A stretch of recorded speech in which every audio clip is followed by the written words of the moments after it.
Honourable Member for giving way. I can understand why he didn't want to answer the two questions from the opposing party on dynamic alignment, but surely he, given the third opportunity, will commit this government not to in any way having any dynamic alignment. So, of course, we can benefit from trade deals around the world, a great Brexit benefit.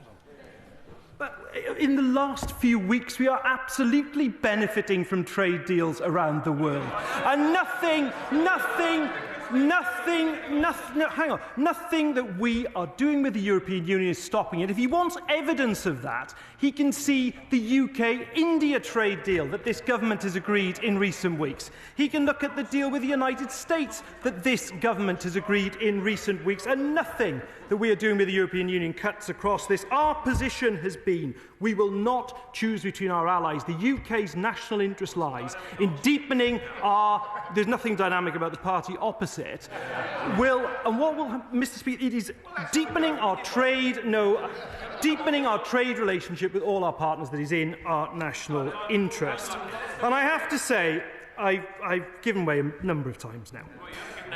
Trade, security, defence and other areas of our relationship should never be treated as a zero-sum game. It is possible to deliver on all fronts, and that's exactly what this government is doing.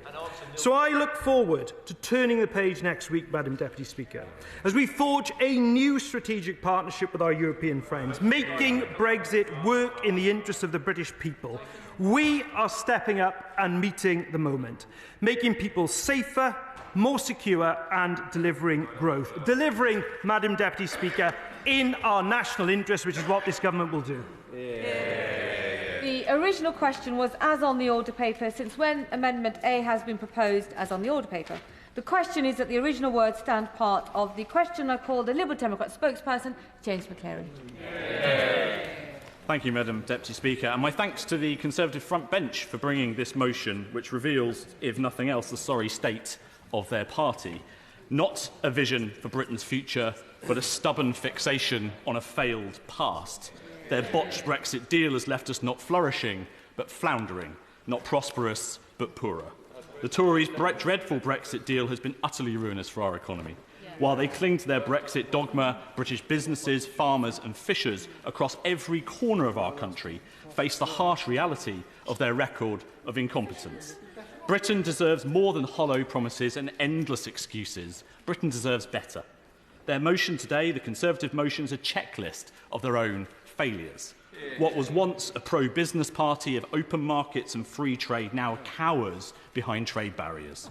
There is only one Liberal party speaking up for British business in this House, Madam Deputy Speaker, and that is the Liberal Democrats.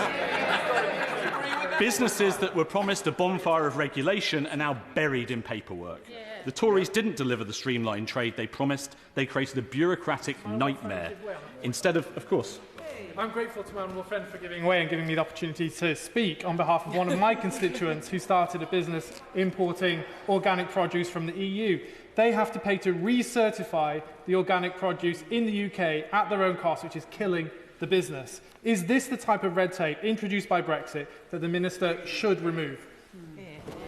Honourable friend, and absolutely, and it speaks to the nature of the deal that was agreed when we left the European Union, far from creating the streamlined trade the Conservatives promised, and instead of boosting growth, they strangled it. Our farmers were promised golden opportunities, but have ended up poorer and weighed down by yet more Tory Brexit bureaucracy. Would you give way on that point? Certainly. I thank my honourable friend for giving way. The previous Conservative government undermined farmers and our rural economy by botched trade deals with Australia and New Zealand. And indeed, the former DEFRA Secretary slammed it by saying the UK gave away far too much for far too little. And does my honourable friend agree with me that this government shouldn't allow our farmers to be thrown under the bus again? I thank my honourable friend, who is a strong advocate for farmers in her constituency and across the country, and I absolutely agree with what she just said. And likewise, our fishing communities have also suffered. In my own constituency, I heard from local fishers in Newhaven who fear their livelihoods are close to collapse. Elsewhere, there is the example of offshore shellfish in Brixham, represented by my honourable friend, the member for South Devon. For every shipment of mussels, they now need a vet to sign 17 separate documents by hand. 17, Madam Deputy Speaker. Miss the deadline at Calais? The entire catch goes to waste. That's not taking back control. That is losing the plot. The Tories have thoroughly botched our relationship with Europe, but Labour's overcautious approach risks, in a moment I will, risks cementing this failure. We acknowledge their recognition that this Brexit deal wasn't working, but their approach falls a long way short. Where Britain needs bold leadership, they at times offer nothing more than reluctant half measures. Where we need decisive action, they offer excuses and red lines. And I'll give way to my... He raises a very interesting point about the shellfish, because the day we left the EU, the environmental standards and the hygiene standards we applied to our shellfish remained exactly the same as they were when we were in the EU. And it's the EU that's applied all that bureaucracy and requirement for wet stamps. Now, under the World Trade Organization rules, if you have equivalent standards, then you are obliged to allow goods to enter your jurisdiction unchecked. Why does the EU breach this international law so wantonly, and why has the government become a supplicant to the EU to try and gain favour with them so that they remove these illegal barriers? Yeah. Thank the honourable member for his intervention. I think that he would acknowledge that it is not just the regulations you speak about that are barriers to export in this country. I mentioned Calais. The Port of Dover currently sees massive delays in getting any goods through the port because of the additional bureaucracy and security that's had to be put in place by Brexit. My own port in Newhaven, which I know very well and I would humbly suggest know possibly better than other honourable members, has had to spend millions of pounds simply putting in place more barriers to move goods through the port. And that is what is slowing things down. So he makes a fair point about equivalence, and that is a point, but at the end of the day, it is not the only output of Brexit that is harming our industry. I'll come just a moment if I might make a tiny bit of progress. So back to where we were, and Labour's half measures that I was talking about, they at the moment seem so afraid of their reform-shaped shadow that it rules out bold measures to set British business free and stimulate growth. Britain cannot afford such timidity. Our businesses cannot afford it. Our young people who face a future with fewer opportunities than their parents absolutely cannot afford it. And I will give way to them. I'm very grateful.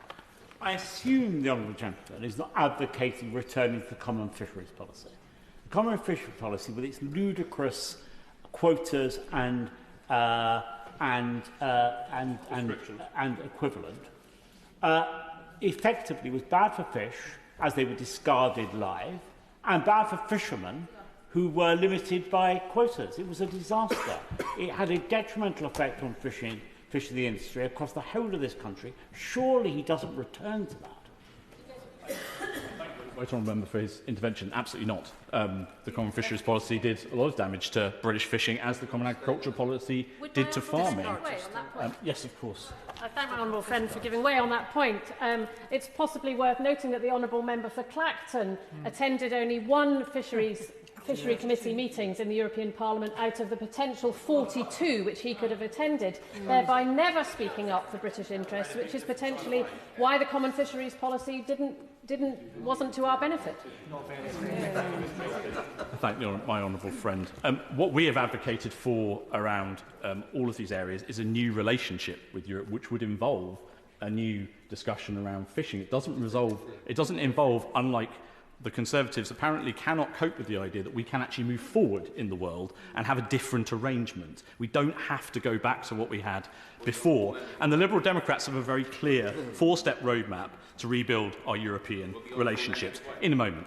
First, the fundamental reset, rebuilding trust trashed by years of Conservative recklessness. And I do acknowledge here the positive work ministers have absolutely done in this regard. Second, rejoining crucial European agencies that directly benefit British people, like Erasmus+, the European Aviation Safety Agency, and Horizon Europe, which, Madam Deputy Speaker, back in 2023, the Conservatives agreed to pay over £2 billion a year to rejoin due to the enormous harm that leaving that programme had done to our critical research and innovation sector. They even recognised the necessity of such programmes. To turn around now and in this motion